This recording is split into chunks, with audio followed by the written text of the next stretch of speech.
Well, thank you very much. It's been an interesting day from the standpoint of news. As you probably know, we've just seized a tanker on the coast of Venezuela, a large tanker, very large. Largest one ever seized, actually. And other things are happening, so you'll be seeing that later, and you'll be talking about that later with some other people. Very excitingly for me and for the country, we've just launched the Trump Gold Card. It was about 30 minutes from now. The site goes up, and all funds go to the United States government. It could be a tremendous amount of money. It'll also be able to have people like this keep, as an example, just one example, there are a lot of examples, people just buying them. It's somewhat like a green card, but with big advantages over a green card.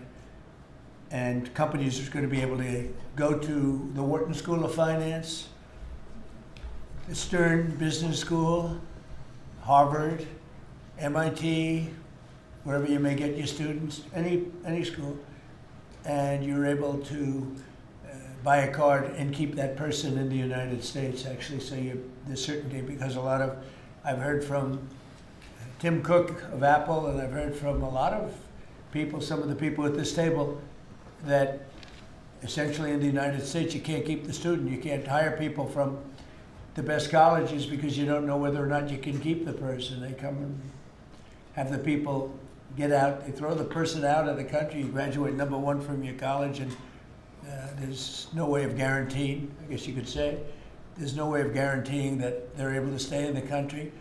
Howard, maybe you'll give a little description of the Trump Gold Card, please. Sure. So for an individual, it's $1 million, and for a corporation, it's $2 million. And as the president said, for a corporation, they spend $2 million. They can then have an employee, full vetting, the best vetting the government has ever done, $15,000 vetting to make sure these people absolutely qualify to be in America, absolutely qualify. And then the company can keep them here, and they have a path to citizenship, right? Obviously, they have to be perfect people in America, and having passed the vetting, after 5 years, they'll be available to become citizens, and then the corporation can put someone else on the card. So for a company, they can keep putting people on the card, one person per card, and for an individual, it's $1 million, and it's a gift to the United States of America to help America be great again under Donald Trump. And it's really two gifts. It's a gift of getting somebody great coming into our country, because we think these will be some tremendous people that wouldn't be allowed to stay. You know, they graduate from college, they have to go back to India, they have to go back to China, they have to go back to France, they have to go back to wherever they came from. Very hard to stay. It's a shame. It's ridiculous things. We're taking care of that. The companies are going to be very happy. I know Apple's going to be happy, but a lot of the companies, nobody talked to me more about it than Tim Cook. He said it's a real problem, and it's not going to be a problem anymore. As you know, they used to send people up to Canada and other places, other countries, so we've solved that. And the other thing is it'll take in, we think, probably billions of dollars that will go to the Treasury of the United States, that will go to an account where we can do things positive for the country. So it'll be a great thing. We'll take in, I think, billions of dollars. Many billions of dollars, even. So that's very exciting. The Trump accounts are doing really well. We have a man on my right, Michael Dell, who's an extraordinary person. His wife is even more extraordinary. I think I can say that. They have such a good relationship. You know, like she's an extraordinary person, Absolutely. Right? Got a great wife. But they're two great people. And as you know, last week, Michael contributed $6,250,000,000. And this is just something that's so special. So many people are in love with that. He understood it right from the beginning. It was his idea, and he understood it right from the beginning. Could you give maybe just a little description of why you loved it for such a long period of time? And we were able to get it through the great big beautiful bill, basically. that's how, what gave us the authorization to do it. Michael, please. Yeah, absolutely, sir. So, when we first heard about this idea, the idea was that the government would give $1,000 to a newborn baby in an account that they would own, and it would go in essentially the S&P 500 and compound. And when the child becomes 18, they could use that money to go to college, to buy a home, to start a business, to continue saving. And I thought that was a great idea. I thought that'd be great if companies matched the government's contribution, which we're doing, and a lot of the companies around the table have committed to doing that.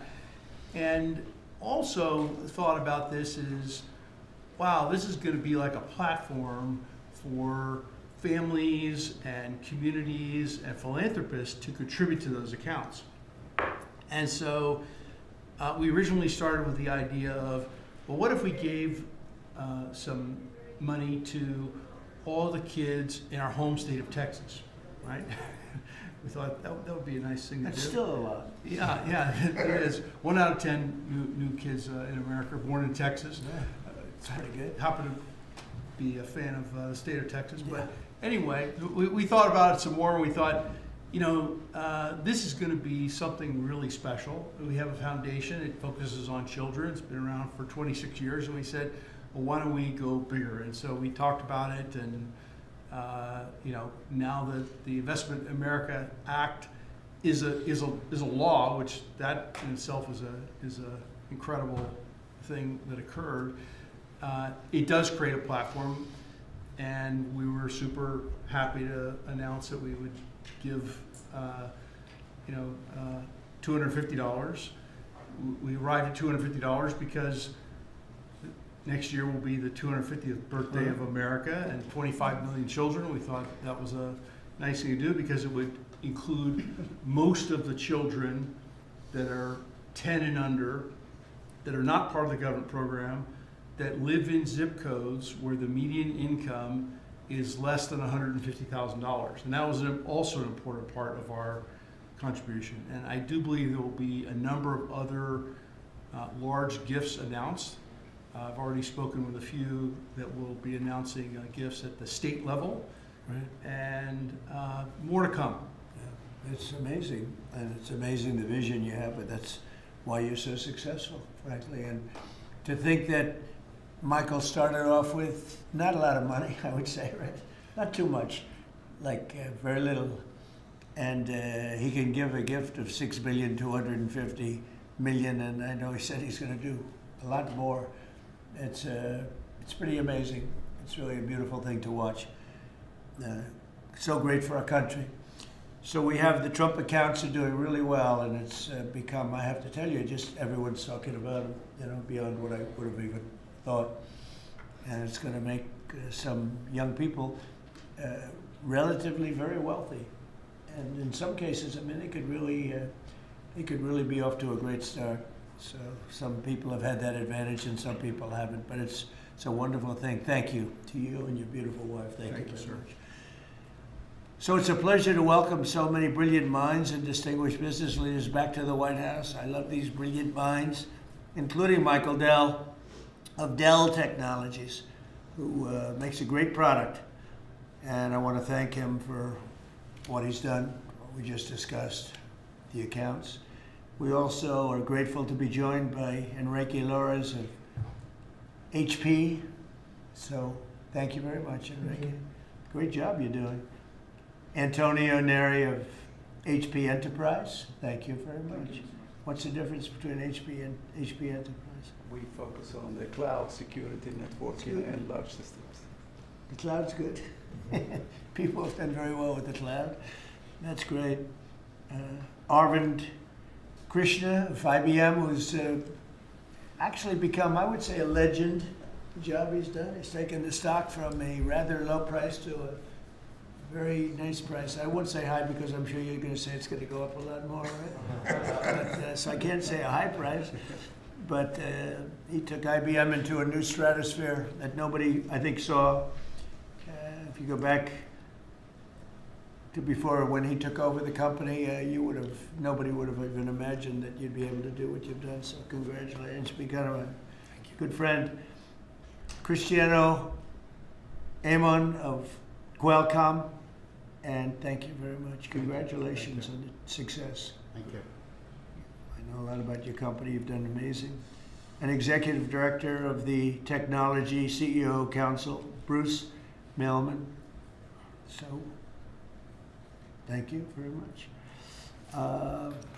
I think that these people know each other. We're going to be talking a little bit about technology today, and we'll take a few of your questions about technology. I'm sure you probably won't have too many of those questions. You'll be asking about some other things, right, Bruce? Our administration is committed to total dominance in technology. Right now, we're leading artificial intelligence by a lot. And I think, you look at what's going up, and we're writing rules, regulations. We want to keep it at the federal government level, so it's simple for the companies, very important, frankly. And I think we're pretty well committed. I spoke to some of the senators today, and I think we're committed to do that. We want to make it as simple as possible, as easy, because you're competing with some very big sources, and we want to stay number one by a lot. We're leading the world in building new data centers and new semiconductor and chip manufacturing facilities and new capacity for AI. And we're unleashing all of the forms, literally all forms of energy and natural gas and oil to clean, beautiful coal and safe, reliable nuclear power. And I'm giving them approval to, when they build these massive plants that cost $50 billion. It used to be that for $50 million, you could build a nice little shopping center. But for $500 million, you could build one of the biggest, most beautiful centers. And now they're talking about $50 billion. So explain that one. These buildings are, there's never been anything. There's never been anything like that. So you're all involved in that. It's pretty amazing. 1 year ago, our country was considered dead by many leaders throughout the world. And now we have what's called the hottest country anywhere in the world. We're the hottest country in the world right now. 10 months took us. I thought it was going to take longer, Michael. I didn't think we were going to have this success this soon. We have over $18 trillion being invested. So much of it by, like you're in for a lot. What's the number that you're looking at? 150. 150 billion. That's good. I don't know, Michael. Am I allowed to ask you? You already gave 6,250,000,000. Do you have you stated a number that you're at for investment, future investment? Well, if I think about all the, investment that we make with the American companies that are adding capacity, particularly around semiconductors, it's several $100 billion. I think that's right. It's pretty good. Yeah, it's pretty good. It makes the 6 billion sound very, very small. That's very good. Antonio, what about you guys? What about you and Enrique? How's that going? Well, have you announced a number or anything? No, I'm actually happy to share with you. Over the next few years, we're going to invest an additional 3.5 billion building secure manufacturing. Right. We built the largest supercomputer for the United States government that supports both the DoD and DOE. So in the next 18 months, we're going to build the largest 5 supercomputers that will keep the United States ahead of the game, both in life science and AI, but also to keep ahead owning the entire stack at the national security level. Great. Are you doing that separately? Are you doing that together or separately? No, we are totally separate company. Totally separate, wow. From our side, we invest in the US around $18 billion per year. So if you look at the next five, that's right. It will be close to $100 billion. And we are going to be investing in AI at the edge, not only on data centers, but how to make AI available to customers in PCs, in headsets, in devices that they would be using every day. Which is so it's over $100 billion. Yes. And you're doing well. HPE is doing really well. Yes. That's great. We're competing hard with Michael, but we're doing well. Are you direct competitors? Yes. That's it. It's that. That's why they're on different sides of the table, sir. The old days would say, "Why don't you make a deal?" I guess now it's not so easy to make. We can have an arm wrestling match now. Yeah, Right. And Cristiano, you've been amazing, right? Your company with the investments. How are you doing with We're investments? doing great. I think, Mr. President, you have a great decision. I think when you drove our company to continue to be innovating, and I think we're doing very good. We've been, in addition of doing phones, I think we're now, our chips are going to every car company in the world, all the car companies. We're entering into the robotics. There's a lot of growth in robotics and the data center. The new smart glasses going to be the future mobile devices. Industrial, I think a lot of the drive towards manufacturing the country is driving a lot of technology for smart manufacturing. We're making chips for that. So I think we're very excited. And I think, like Michael, I think the number of industries our chips are being enabling is driving hundreds of billions of dollars investments. And most important for us, semiconductor manufacturing is very important. So we are going to be customer of the fabs that are being built in the United States by TSMC and Samsung. So we're just going to keep going forward. Yeah, those investments are very important, and we are all customers of those fabs. Those two are my customers too. So Memory stuff? Memory? we don't do memory. We do a lot of the Who's processing. the king of memory? It's Micron and Micron's- SK yeah. Hynix. And Micron's Samsung. another one doing very well. That's great. Yeah, I heard you're doing fantastically. Congratulations. Thank you, Mr. President. The stock market has set a 51, think of this, 51 all-time record highs during the last 10 months. 51. You guys are big beneficiaries. You're setting the records, right? It's amazing. 51 times we've hit a new high. And in the history of our country, if you think about it, 51 times during the last 10 months. And Bruce, let me ask you pull these people all together. How's it looking for technology? A lot of global competition, but you'd rather be playing our hand than any other hand in the world. I think so. We have a good hand right now, don't we? Joe Biden secured just really much less than $1 trillion of new investments in 4 years. And in 10 months, we secured more than $18 trillion. So 18 times the amount in 10 months what they did in 4 years. And they would have gone negative. They were heading toward negative. In other words, not $1 trillion, but it could have been 3 or 4 or 5 trillion less because people were leaving. So it was a big turnaround. In 10 months, the $18 trillion, it's a record. There's never been a country that's gotten anywhere near that. In the Middle East, when I left the Middle East, we brought back $3 trillion and lots of Boeing airplanes, like 300. And Boeing gave me the award for the greatest salesman in the history of Boeing, which was a nice little award. I have a little plaque. The greatest, I think I've sold 1,000 Boeing planes. Can you believe it? Now all they have to do is make them. Okay, they got to make them, but they will. But we have made historic trade deals with the United Kingdom, China, Indonesia, Vietnam, Japan, the EU, Malaysia, Cambodia, El Salvador, Argentina, Ecuador, Guatemala, Switzerland, Liechtenstein, Thailand, and South Korea, and many others. And a lot of it's based on the November 5th election result, which was a massive victory. We won all 7 swing states, the popular vote. We won the Electoral College by a landslide. We won counties. The counties, they do it. I don't know, to me it's the most accurate of all in many ways. We're 2,700 counties against 525. That's pretty good, right, Cristiano? Pretty good. 2,700 against 525. 525. That's why when you see the maps are all red, except for 2 little blue lines on the right and the left side of the map. They're probably changing too. Americans are great builders, and in the Trump administration, America is once again a country where innovators get a green light. You have the greatest innovators in the world at this table, and representing a lot of their friends who are competitors and friends. But we're really on a big move to get rid of red tape so they can run their businesses and not have to wait 10 years for an approval.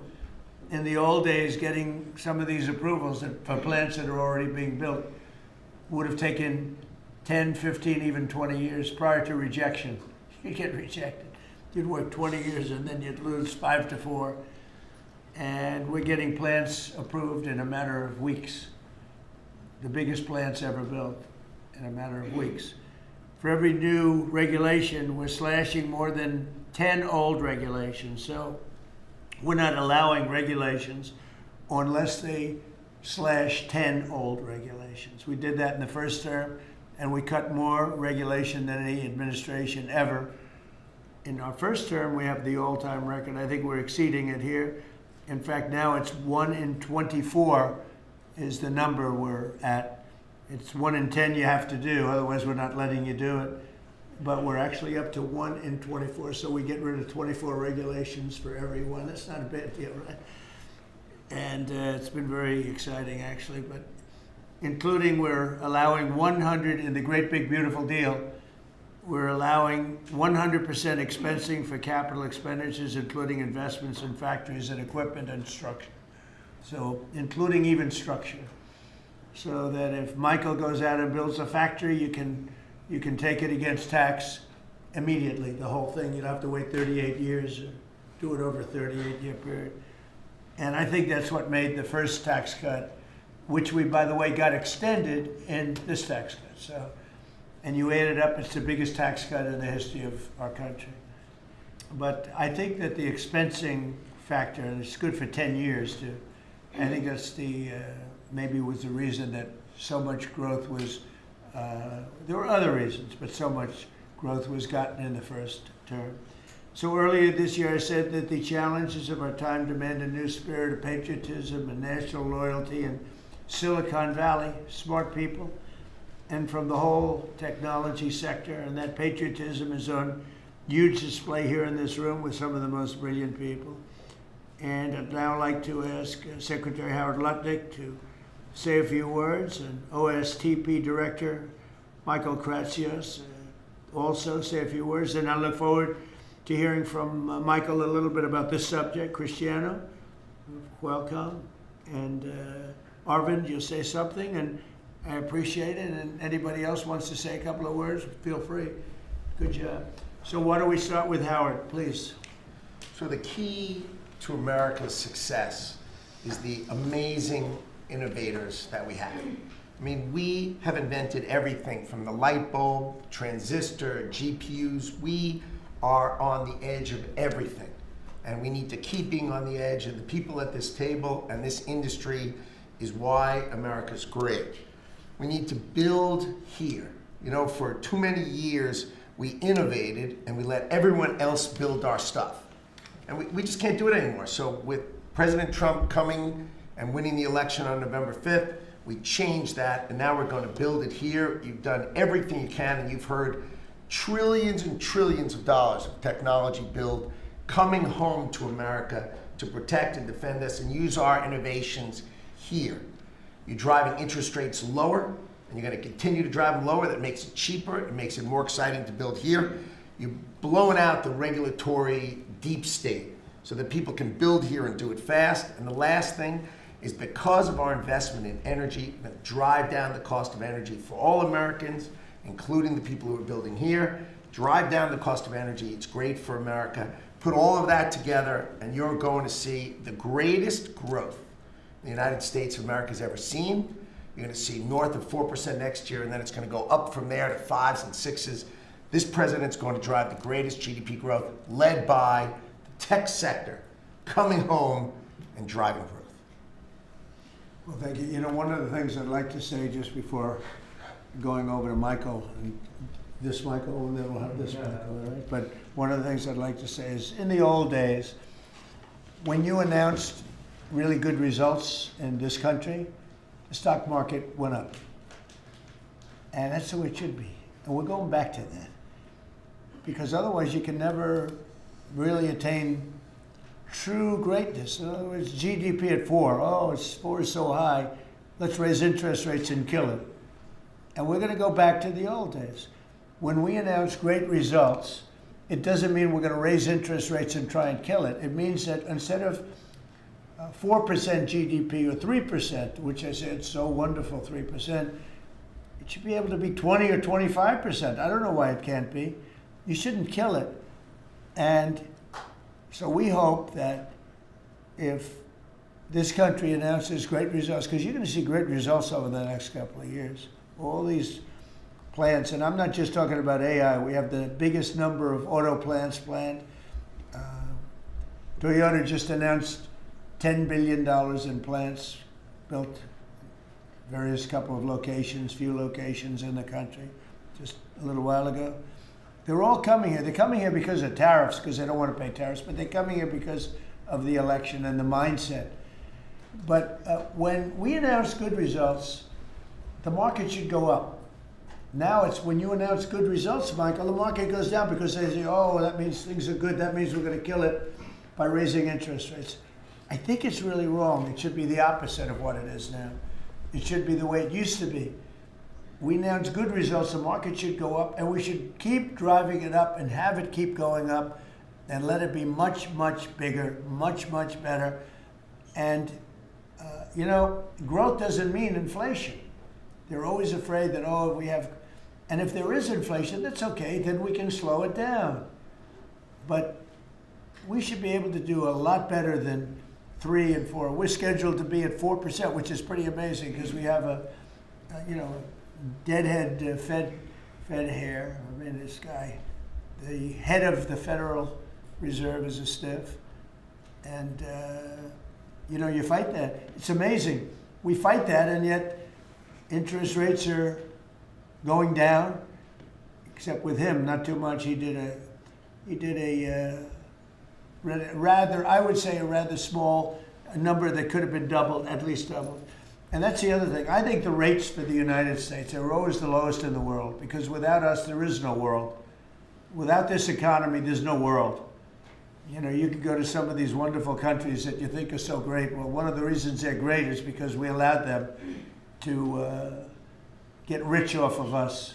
We didn't charge them anything. You look at some of the deals, I don't want to say, use Switzerland as an example, but Switzerland paid almost nothing in terms of a tariff or a tax or whatever you want to call it, license.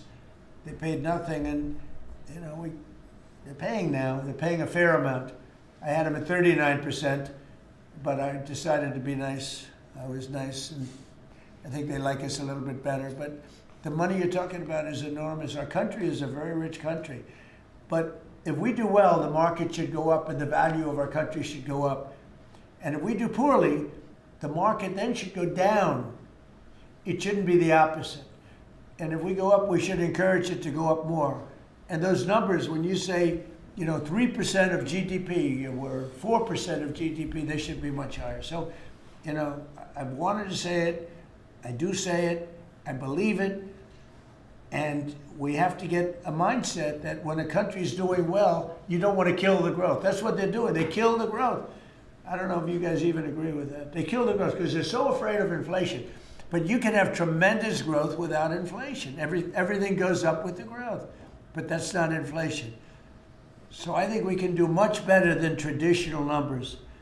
And you see that. You see that with what we're doing. We're leading in everything.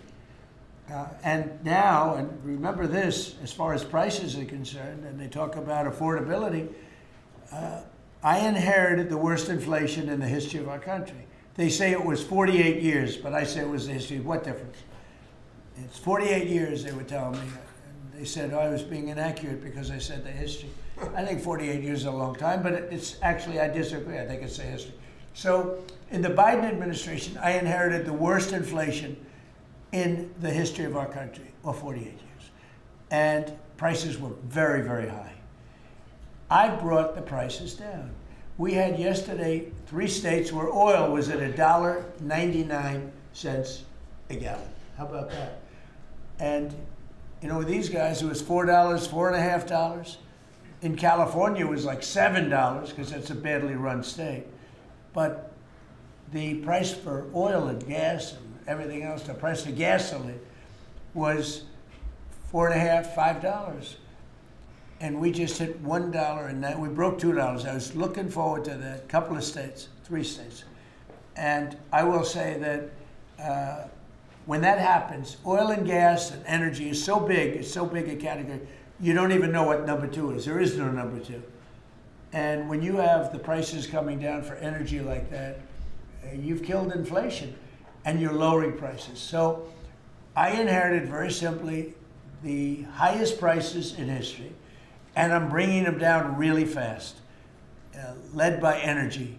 And when energy comes down, everything else comes down. But I've only been here a short while, and we gave them a beautiful, beautiful thing, and they destroyed it.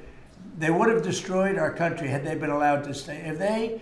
If we didn't win this election, if we had Kamala, who's the same as Joe, low IQ people, but if we had Kamala, as you would have a country that would be right now in ruins. I believe that 100%. Things would be in a state like nobody's ever seen before, worse than anything you've ever imagined, worse than 1929, in my opinion. Instead, we have the hottest country in the world, and we're going to keep it that way. But just to finish, we inherited high prices. We're bringing them down very rapidly, and we're bringing them down to very, very good levels. They'll soon be down at very good levels. Michael, please go ahead. Absolutely. As everyone in this room probably knows very well, leadership in science and technology has been foundational to our economic and national security for 4 decades. And because of the policies that you have championed and the private sector partnerships that you have made, America currently is leading the world in S&T, and it's benefiting all Americans every day. The one thing that I want to remind this group of, and many of you know, the president has been arguing for American leadership in AI well before ChatGPT was even invented. The president signed an executive order on artificial intelligence leadership in 2019, which set the stage for the revolution that we're seeing today. In the past year, we've built on that. We signed out the AI Action Plan in July of this year, which the president launched here in Washington, along with 3 EOs. And I know a lot of that effort is around creating a regulatory environment to allow for companies like yours to thrive and for the applications that you build to have the biggest impact on Americans every day. So thank you for everything that you do, and I know we're going to keep working together to make sure that America is the home for the next great technological discoveries. All right, thank you, Michael. And Michael? Thank you, sir. Well, look, we greatly appreciate the focus the administration has on lowering energy costs. And energy is the substrate of manufacturing at the industrial level, and really an incredibly important input to the economy. We can't be competitive without a super low cost energy industry. And had a great meeting earlier today with Secretary Wright, and really appreciate all the work that he's been doing. This is, of course, incredibly important when it comes to AI, because it does consume a great deal of power. All the semiconductor manufacturing consumes a great deal of power. Another big area of focus for us is how we can take all this great AI technology, the AI stack of the innovative companies here in the United States, and sell that around the world. And I'd like to ask Arvind to speak a little bit more about this. Arvind? Thank you. So, Mr. President, first, we really would like to thank you for everything you're doing for economic growth, as you said. I completely agree with you. Economic growth then drives a lot of other benefits to everything else.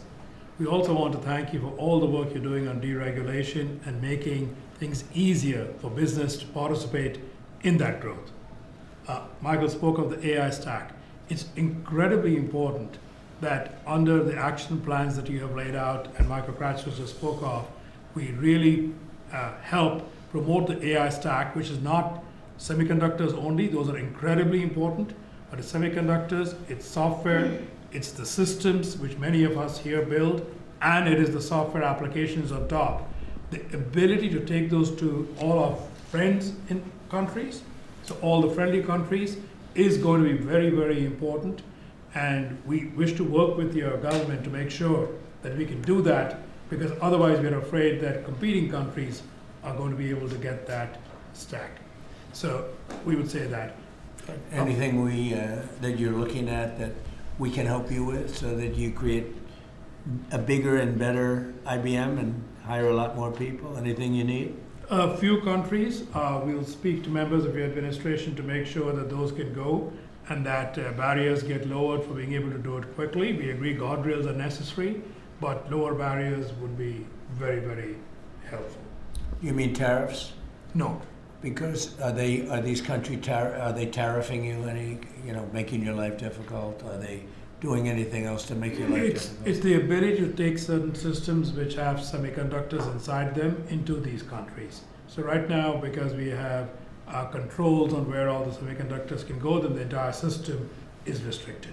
That's what we want to do. The same as How many countries do that? probably a half dozen. So I can tell you the countries already. I know. yes, I know every country very well. and We have ways of combating that quickly. So you'll let me know. And the last part I'd like to say is I'd also like to thank you for all that you're doing to help modernize government itself, because we think that that's incredibly important. You made a number of announcements, but a couple that I'd just like to point out, we worked with Commissioner Frank Bisignano to help make Social Security better. So I would like to thank you for your help on that. And we'll work with him on making IRS. He's done a fantastic job. He is. Frank's great. He's done a great job, Frank. He's had a great career, actually left a tremendous career where his salary, I think, was 100 times greater than it is now.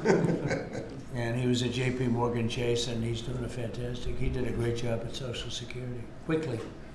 And we hope to help him replicate that now at the IRS also. Very good. Thank you very much. Good job.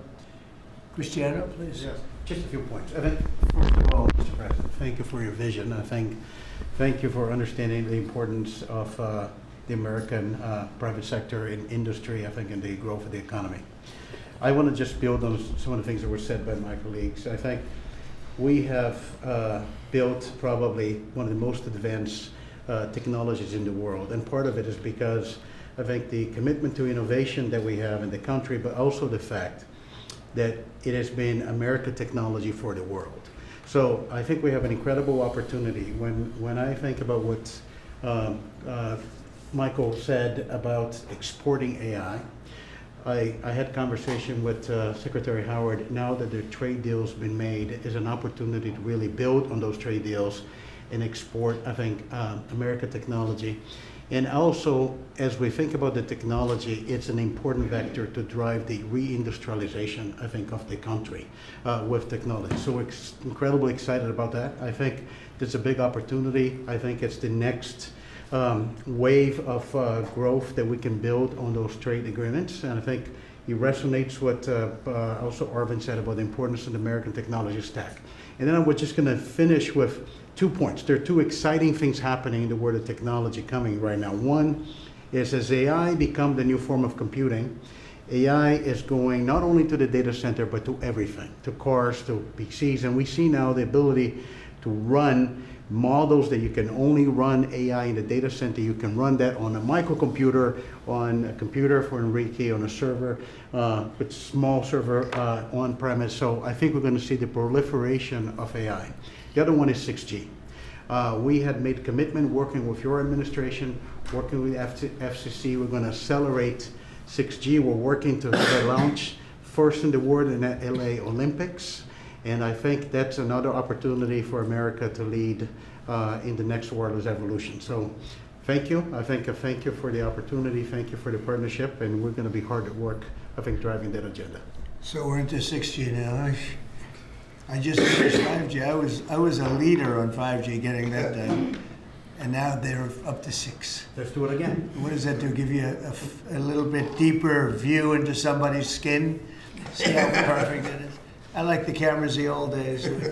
So they just had a nice feature. Now they cover every little. Let's see, Michael. Well, you're in good shape. You're not gonna.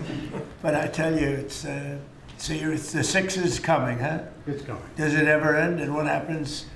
You'll be into 7, right? Before 6 gets old, you'll be into 7. Anybody have anything else to say?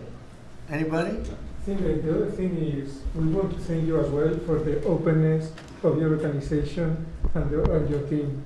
We always find people that wants to hear what we need and is willing to design programs that will support us. So thank you for. Well, we're here to. We want you to just dominate the whole world in terms of what you do. It's a very important world, and you're doing that. And we're making it easy for you, and that means you're going to do it faster. It's more jobs, and a lot of good things happen.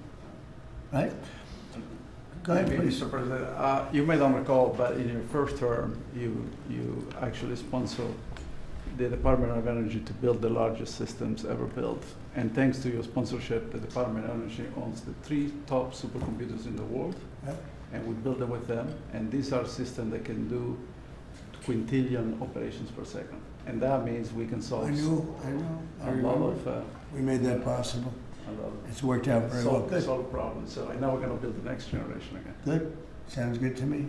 Any questions, please? Mr. President, thank you. Can you explain a little more about this Venezuelan oil tanker and share a little more information? Well, I'll let the people do it, but you see the result, and I guess they probably have released the pictures by now or pretty soon.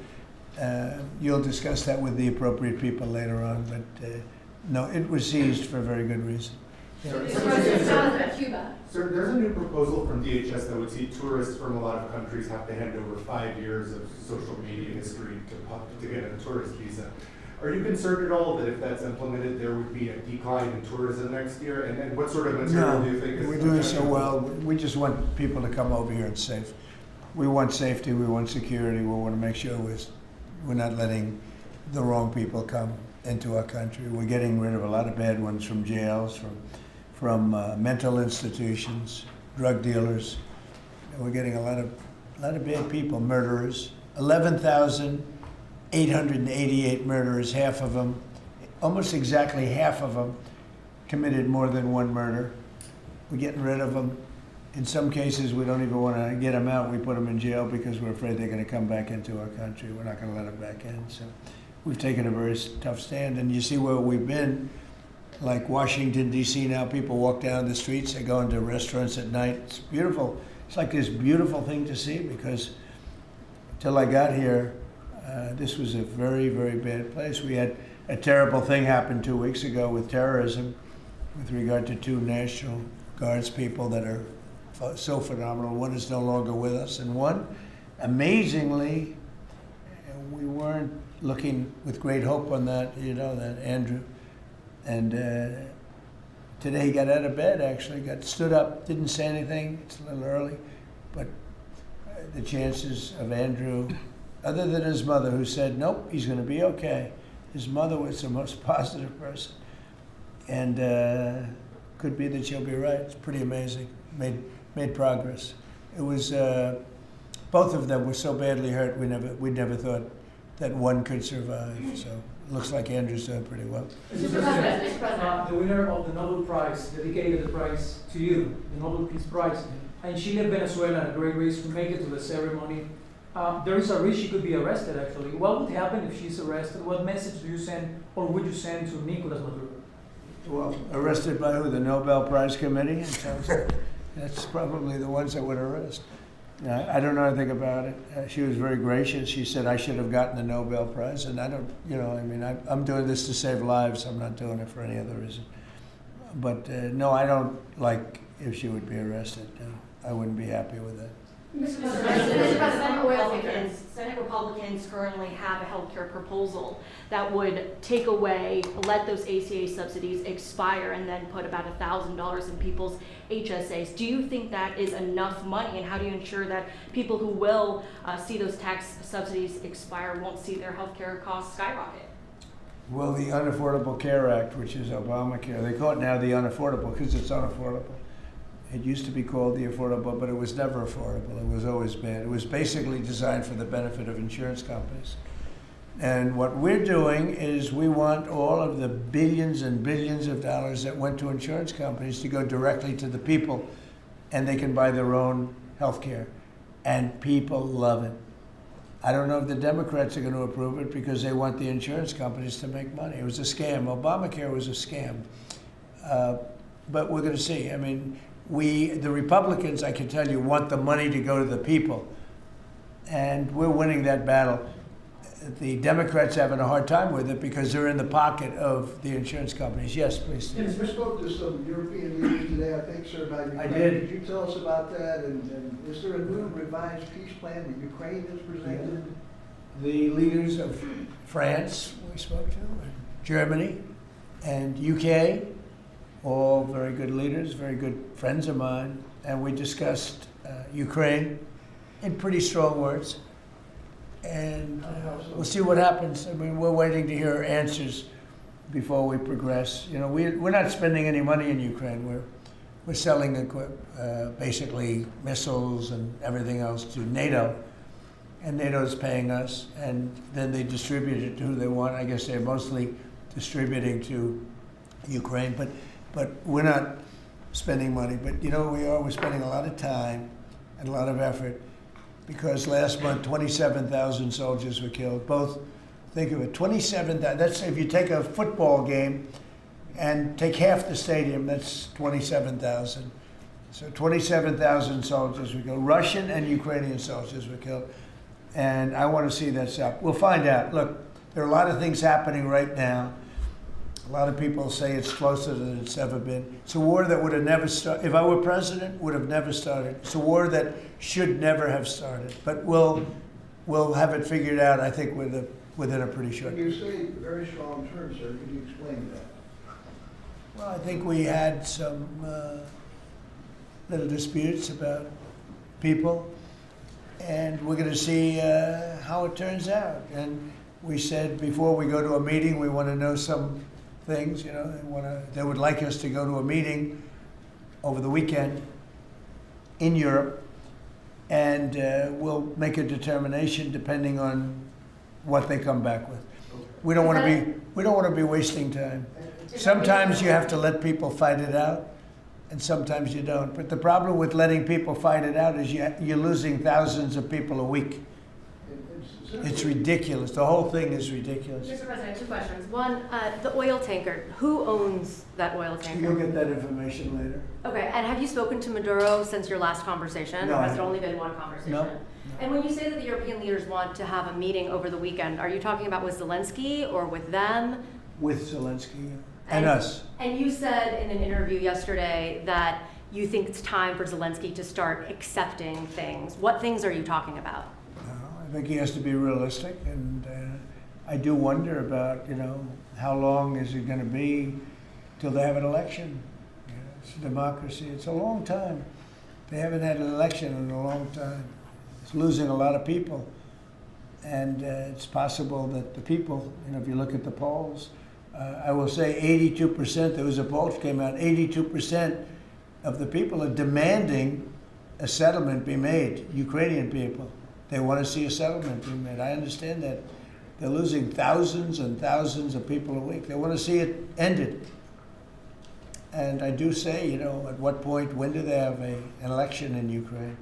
That's not casting dispersions on anybody, but they do have a massive corruption situation going on there. And they do say, you know, when are they, people are asking this question, when do they have an election? Are they going to have an election? Or are they going to just keep it going like this? So I think it's time to get that war settled. And I think it's a war that can be settled. But it takes two to tango. Mr. President, you talked about the new owners of Warner Brothers Discovery to make changes at CNN, big changes, and have you spoken to Jared about it? What are you doing with him, or are you just sort of wall him off a little bit? So what do you want to know? What changes do you want to see at CNN under new ownership? Well, I'm not involved in that. I will be probably involved, maybe involved in the decision. It depends. You have some good companies bidding on it. I think the people that have run CNN for the last long period of time are a disgrace. I think it's imperative that CNN be sold, because you certainly wouldn't want to put people, just leave those people with some money, good money, and CNN, so that, you know, they can spend even more money spreading poison, because it's lies. And it's a disgrace. So I wouldn't want to see the same company end up with CNN, the same company with money, because right now they don't have too much money, but they have value, I guess, based on the bids. They've got value. But I think CNN should be sold, because I think the people that are running CNN right now are either corrupt or incompetent. And that'll be a factor in the decision making, because, you know, we've got some. Well, in my mind, but you know, I can be talked out of that by some very talented people that we have, antitrust people. But I just think that the people that have run CNN into the ground, by the way, nobody watches, very few people watch. I don't think they should be entrusted with running CNN any longer. So I think any deal should be guaranteed and certain that CNN is part of it, or sold separately. But I don't think the people that are running that company right now and running CNN, which is a very dishonest group of people, I don't think that should be allowed to continue. I think CNN should be sold along with everything else. Sir, you spoke about affordability earlier in your remarks and yesterday in Pennsylvania. How much more can we expect to see you on the road kind of delivering that message? And are you worried at all about the Democrats winning a couple more things in Miami and Georgia? I don't worry about it. You know, it's like statistically, it's amazing. When you win the presidency, even if you win by a landslide like we did, and even if you do a good job, and some people say we've done the best opening 10 months in history, you know, in the history of the presidency. I think we have. Who's done better? We ended 8 wars. We have the strongest economy. We have $18 trillion coming in, which is more than any country had, times I think 5 or 6. 18 trillion is a lot even in your standard, right? Yes, sir. Even for that guy, 18 trillion is big numbers. But we have $18 trillion coming in. Pretty amazing, right? I think Qualcomm would be very impressed if they had even a little piece of that. So we've done a great job. But for whatever reason, and nobody's been able to give me an answer, when you win the presidency, you seem to lose the midterms. Even if you win the presidency by a lot and you do a great job as president. You know, some presidents have done good and they've lost, I think it's like 2 times in the last many, many years it's been won. I don't know why. It doesn't make sense. Usually I can figure things out, but I don't know why, but that seems to be. But other than that, we should win because we're doing great. The economy is roaring. I think the economy is only going to go, better with all this money pouring in. We have factories being built. And forget about AI. We have AI more than anybody. We're leading AI by a lot. But we have many car companies coming in from Canada, from Mexico. They're closing up. They're coming in from Mexico. They're coming in from Canada, from Japan, from Europe, all over Europe, Germany, all over Europe. We're doing great. But for whatever reason, it doesn't matter how well they're doing, good and bad. The bad you understand, but even when a president is doing well, they seem to not do well in the midterms.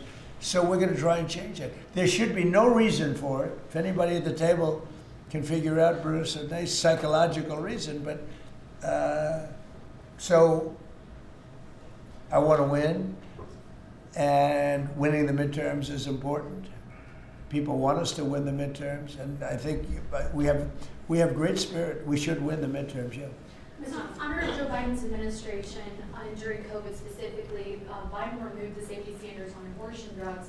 Now I'm hearing from a lot of pro-lifers that they're very anxious because yesterday Bloomberg reported that your FDA is slow walking a review of the abortion drugs that Secretary Kennedy promised. Yeah, How I don't soon know. do you want to see that? I'll find out. I'll ask them. Do you want to see it? I don't think they're slow walking anything, but I'll find out. Yeah. Mr. President, any update on the clashes between Thailand and Cambodia, sir? Yeah, I think I'll have to make a phone call.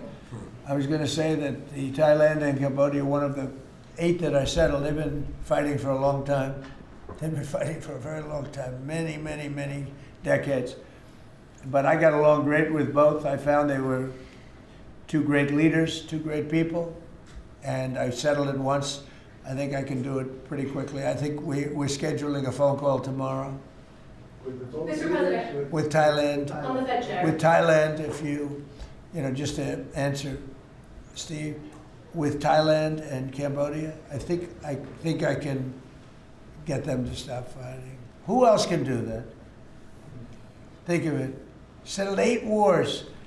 Every once in a while, one will flame up again, and I have to put out that little flame. I have to put it out, but we're going to put it out again.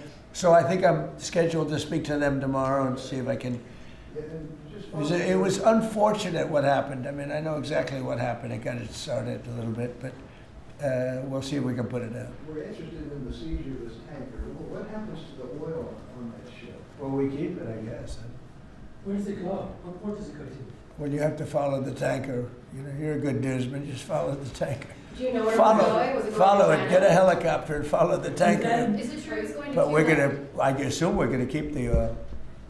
Mr. President, on Fed Chair, Kevin Haskett said you were going to announce your decision within the next 2 weeks. Is that correct? Maybe.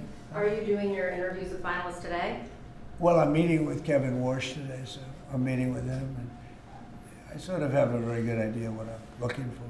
again, I'm looking for somebody that will be honest with interest rates. That's all. I just want honesty. Our rates should be much lower. Our rates should be the lowest rates in the world. Because all these countries that you see, you know, with low rates, many of them are low because of us, because they suck so much money out of us. But that's not happening anymore. We should have the lowest rates in the world. And without us, none of them really exist as an economy. I mean, I can show you these really prime, really wonderful countries. They've had nothing but success. It's because they took so much out of the United States. I mean, it's one of those little problems. I want to see that when we do well, we're rewarded for doing well, not the way it's been for the last pretty long period of time. Are you asking for finalists to pledge to lower rates? Are you asking these finalists to pledge to lower rates if they become the chair? No, I'll be asking questions and I'll be able to figure it out. Mr. President, we have 3 countries sending drugs to the U.S., Mexico, Venezuela, and Colombia. And you talked to the president of Mexico, you already talked to Nicolas Maduro. Have you considered talking to the president of Colombia, whom you call a drug dealer? No, I haven't really thought too much about him. He's been fairly hostile to the United States, and I haven't given him a lot of thought. He's going to have himself some big problems if he doesn't wise up. Colombia is producing a lot of drugs. They have cocaine factories that they make cocaine, as you know, and they sell it right into the United States. So he better wise up, or he'll be next. He'll be next too. And I hope he's listening. He's going to be next. Yes, Mr. President. Because we don't like people when they kill people, and they sell drugs. They kill them in the United States, and Colombia is a major manufacturer of drugs, meaning cocaine in particular, as you know. Thank you, Mr. President. Thank you. Multiple House Republicans in recent weeks, days, have been critical of Speaker Mike Johnson. I wanted to ask you if you're still confident in the Speaker to keep his conference together ahead of the midterms, and how often are you speaking about him? I think Mike Johnson is great. You know, he's had a majority of 2, 3, 4, then back to 2. We actually had 1. So we were 1 heart attack away from disaster. So everybody prayed for everybody's health. I think Mike Johnson's been a fantastic speaker. I mean, a very hard job because, you know, when you have a small majority, and we got the biggest bill in the history of our country approved, the Great Big Beautiful Bill. I call it the Great Big Beautiful Bill. There are different names for it, but to me it's a Great Big Beautiful Bill because it gives the biggest tax cuts in history, the biggest regulation cuts in history. No tax on tips, no tax on Social Security, no tax on overtime. I think Mike Johnson's been a great speaker. I think few people could have done that job. Do you want to see another big package move through Capitol Hill in the next year, or? Well, we don't need it because we got everything. You know, this was supposed to be 17 bills. And I think it was my idea, but, you know, with the concurrence of people that have done this a long time. And I said, why don't we make it 1 bill? Because it's very hard to get things approved by the Democrats. And it worked out because there was something good for everybody. If we would have done 17 bills, we wouldn't have gotten 1/3 of them approved. There was something great for everybody in the one, you know, the Great Big Beautiful Bill. Brian? Yes, good to see you, Mr. President. Hi. I'd like to follow up on the event last night in Pennsylvania. Huge crowd turned Yeah, out there. big crowd. It seemed like Rally Trump was in prime condition last night. You enjoyed it. Can you just give me your thoughts on that? Then I do have a question on the gold card. Last night was amazing in Pennsylvania. We had a tremendous crowd. It was like freezing. And the people, the thousands of people on the sidewalk trying to get in, or the streets. It was an amazing evening, actually, and I think people really enjoyed it. I enjoyed it. You could tell that. I can tell that you enjoyed it. I enjoyed it. I really did. Well, you know, it's easy to enjoy when you do a good job, and, you know, when you can talk about things in a very positive way. It's hard not to say. We have potentially the greatest economic boom in the history of the world. It's being built right now. And when it opens, there will be nothing ever in history like what's happening in our country. And, you know, Washington, D.C. is safe, and Memphis is now. Look at Memphis. Crime is down 60% in Memphis. We just got there 3 weeks ago. And we're going to have New Orleans. New Orleans we just sent a group of people there, and crime is down 28% in about 3 days. No, we do a good job. You know, And these are central casting people. These people they're very tough people if they have to be. They're very good, they're great patriots, but they are the toughest, and they don't take any nonsense. And every place we go, we knock down crime. Too bad that we're not invited more into Chicago, because we could save Chicago very quickly. But even that, we're doing it on a minimal basis until, at some point we'll just go in and do what we have to do if the governor doesn't wise up. They got a bad governor, they have a bad mayor. I would say they're both incompetent, but it's hard to believe that people don't want to stop crime. We could stop the crime in Chicago in about 2 weeks. Go ahead. My question is on the gold card. I apologize if I missed the answer to this. Is there a limit to how many gold cards these companies can buy? Howard? So the program is part of the already approved visas.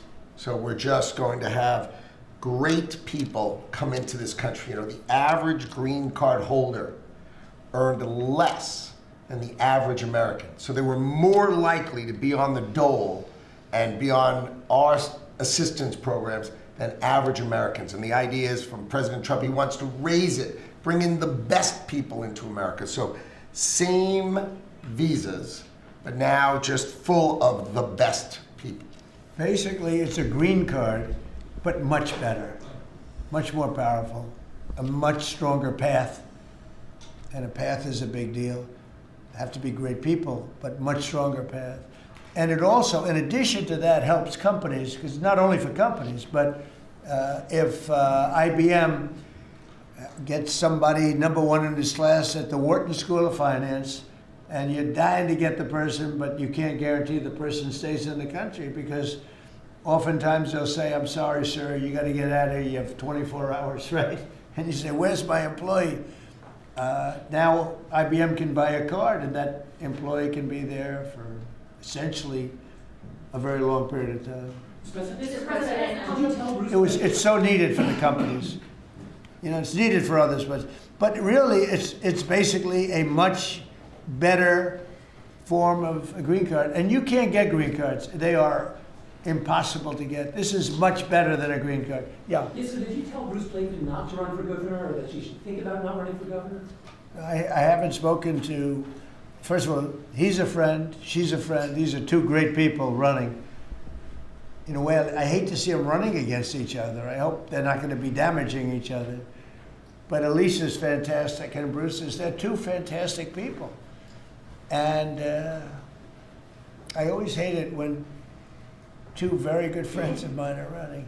And I hope there's not a lot of damage done. Sometimes it works the other way. The victor ends up being much stronger because of it. A lot of times that happens in politics.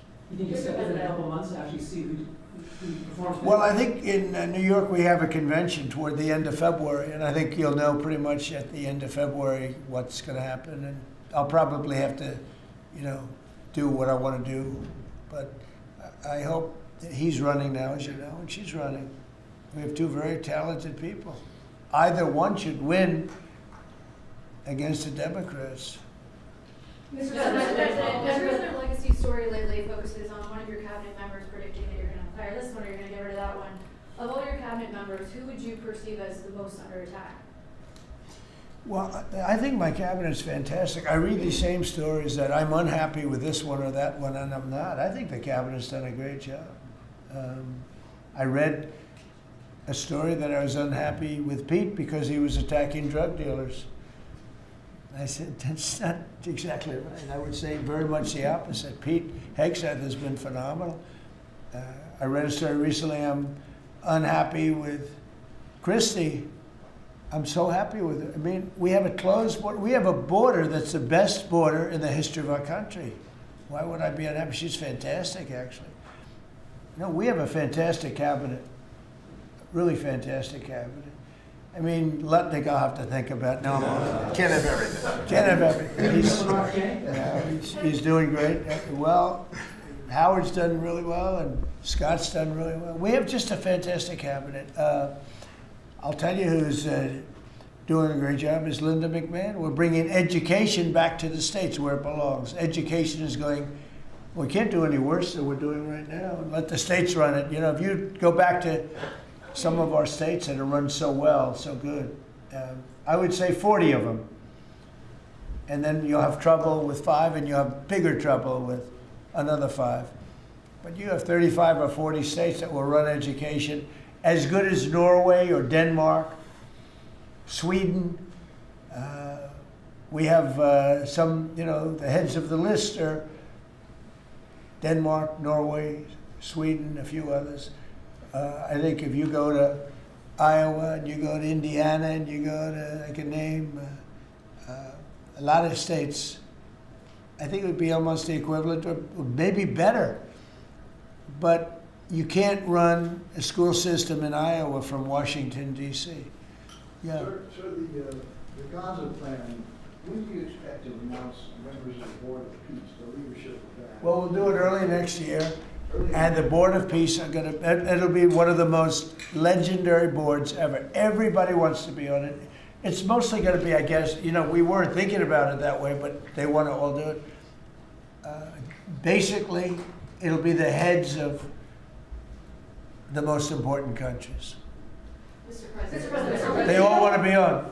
It wasn't really planned. We thought we were going to get very distinguished people that do that kind of thing for a living. But really, it looks like it's turning out to be, they want to be on. The heads, the kings and the presidents, prime ministers, they all want to be on the Board of Peace. Mr. President, as a follow-up to last night's rally, can you clarify, you have called the affordability crisis as a Democratic hoax, but you also want to make America affordable again? No, the word that they use is a hoax, and because they're the ones that caused the problem. I'm talking about when you're trying to say it a different way. Now, it's pretty simple, though, if you listen. It's a hoax where they created the problem. They're the ones that gave the high prices. So when they use the word affordability, they shouldn't be using that word because they're the ones that created this problem. They created the highest inflation in history, and they created the highest prices in history. And now we have to get those things down. But when they go, they look and they say affordability. They never discuss it. They just say the election's about affordability. Well, it may very well be. I think it's also about still the border. You have to remember the job. You know, the sad thing is, for 7 months, we've had no people come through our border. Nobody can even believe it. 0 people. And the people that do that are largely Democrats, which the people that do the stats. We've had no people come in, other than coming in legally. But if you take a look, and nobody wants to talk about that. In fact, last night I said, let me talk about the border. My own people told me, sir, nobody cares about the border anymore. You've fixed the problem. I said, do I get a little credit for fixing a disaster where millions of people a month would flow into our country, and from prisons and from gangs and from drug dealers and mental institutions? They say, sir, you fixed the border. Nobody cares. I say, but I care. It's sad when you fix something and then you can't even use it. You can't talk about it. My own people don't want to talk about it anymore. But very simply, the Democrats created the worst crisis of inflation that this country's ever had. And with that came the highest prices that we've ever had. And I'm fixing it. Mr. President, has Secretary Hegseth told you why he hasn't released the video of the second strike? No, he hasn't told me. I thought that issue was dead. You're surprised you bring it up. You must be CNN. Lawmakers are still Are you talking about CNN? it on the Hill. Are you CNN? I am with CNN. Oh, gee, I'm shocked to find out. But lawmakers are still talking about it on the Hill. Well, I'll tell you, I don't know about lawmakers. Which lawmakers? You're talking about? Most of the Democrats have been talking about trying to release it. I mean, the people that you work for, the Democrats? You know you work for the Democrats, don't you? You're basically an arm of the Democrat Party. Thank you very much, everybody. I appreciate it. Thank you. Thank you very much. Thank you guys. Come on, you want to talk? Thank you guys. Turn off the cameras. Thank you guys.